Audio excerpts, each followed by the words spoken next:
Hey everyone, Chris Lewis from Fox 47's Digital Newsroom, and today we are talking about African American resources that are here at the Library of Michigan, available to you, and we're talking again to Tim Gleisner from the Library of Michigan.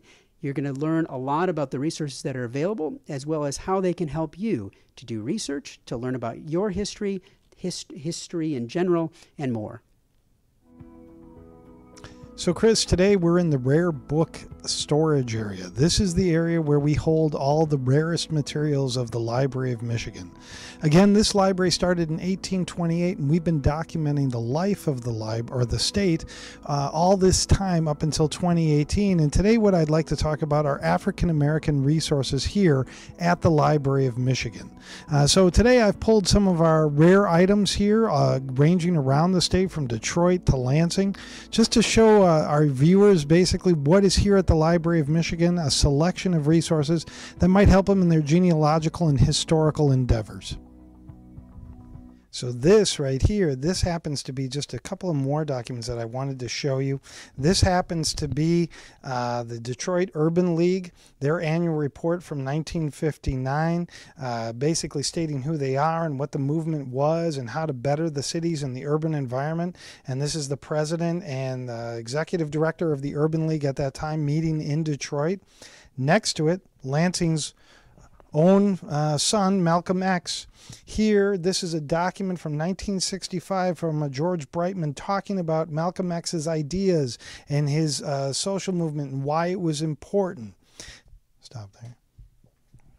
So continuing that same vein, we have here another brochure from An Evening with Langston Hughes, basically celebrating African American History Week back in 1964. Langston Hughes came to visit during the 39th annual event of that celebration in Detroit. Next to that, we have a wonderful document based on the state Supreme Court, William Ferguson against Edward Geese, and this is from 1890 in Detroit. What's fantastic about this is it's literally a document showing the decision allowing African American people to basically eat at restaurants. This Mr. Ferguson had been denied the right to sit at a lunch counter in Detroit back in 1890, and it was taken all the way to the state Supreme Court. This over here, very famous, and this happens to be a first edition here in the rare book room of the Library of Michigan. This is the narrative of Sojourner Truth, Northern Slave. This is the first printing from 1850, a very pivotal document. 10 years before the Civil War, the abolition movement is on the move, and this is a narrative of a slave who basically escapes, comes to the North, and essentially here we have a very, very, very rare first edition of that document. And then on top is something that I absolutely love, because we have to remember that our ancestors joined social clubs for security, for relief, with the association of people who they could commiserate with. And this happens to be a Masonic body, and this was a newsletter printed out of Detroit. This happens to be from 1963, and it was the Prince Hall Masons, a group that's still very active in our state today. What's great about the Prince Hall Masons is that essentially it was a group of African American men who and still meet in lodges across the state of Michigan and really across the United States. Basically to meet, to talk, to socialize, to belong to this body. And the reason why they started their own was, quite frankly, they weren't allowed in white Masonic bodies. So they started their own all the way back in the 1700s. And here we have this newsletter documenting their life and their times in Detroit and Michigan as a whole back in 1963. So Chris, what we have here is a Centennial Encyclopedia from the African Methodist Episcopal Church, which literally is a directory of the AME Church in America at that time in 1916. It's a directory that basically points and gives a history of the church as a whole from 1816 and 1916, so celebrating the centennial of the AME Church, but then also gives a view of the church to all the different leaders, be it men and women within that African American church that's so important in the community even today.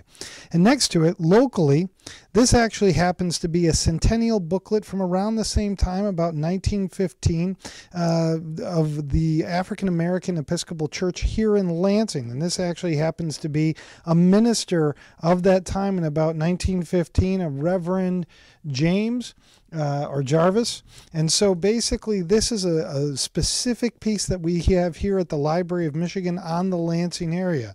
And just above it, this actually happens to be from a different period, from 1940. This is a brochure or a pamphlet on the progress of African Americans at that time in 1940.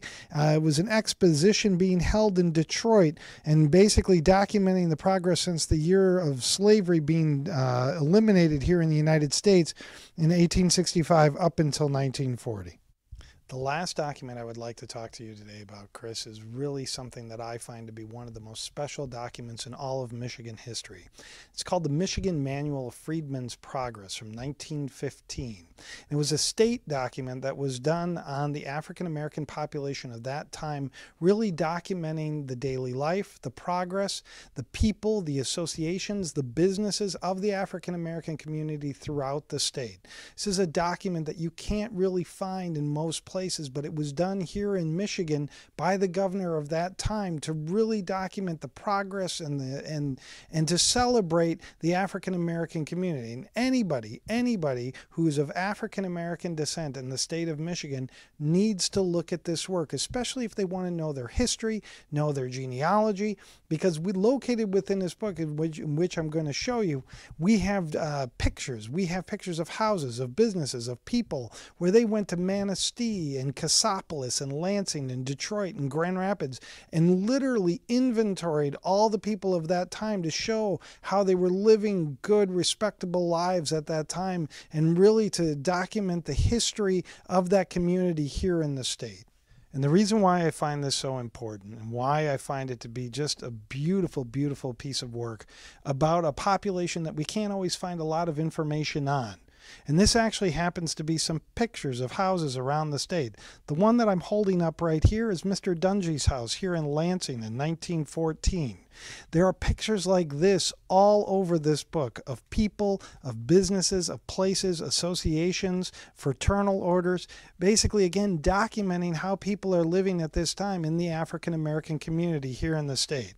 Anyone who's interested in African American research in Michigan, this, in my opinion, is one of the best and most comprehensive resources and goes down to the minutia as to who the individuals were, what the occupations were, and where they were living, and showing the pictures of the houses at that time. So when talking about African American resources here at the Library of Michigan, we can talk about a whole myriad of sources, but one of my favorites and what I talked to you and the viewers last time about were newspapers. And this happens to be behind me, the Michigan Chronicle from 1943.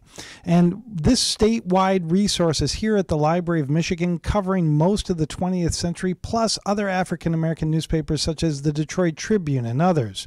These newspapers cover the daily life of the African American community here in the state, in the Lansing area in general. And this happens to be an article behind me about a orchestra leader basically criticizing actors' roles in movies back in 1943, African American actors and actresses and what roles they've been given at that time, something that we hear a lot about even today.